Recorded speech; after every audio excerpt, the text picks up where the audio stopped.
সুবিধা হয়, তবে এর পিছনে এক ইতিহাস আছে, সেটা না জানা পর্যন্ত আমরা বেরোতে পারবো না। আজিম এগিয়ে এসে রফিকের কাঁধে হাত রাখলো। রফিক, আমাদের কথা শোনো, তুমি যদি সত্যি আমাদের বন্ধু হও তবে নিজেকে হারিয়ে ফেলো না।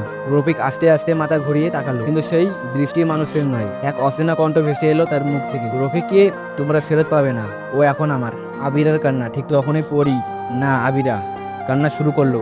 তার কান্না এত তীব্র যে পুরো ঘর কেঁপে উঠলো। বিলাপ করতে করতে বলল, না, ওকে তুমি নিতে পারবে না।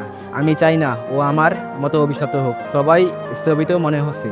দুটো সখী লড়াই করছে, একদিকে অজানা অন্ধকার আত্মা, অন্যদিকে পরীর আত্মা আবিরা। মুন্নি সাহস করে জিজ্ঞাসা করলো, আবিরা, তুমি আমাদের সত্যিটা বলবো?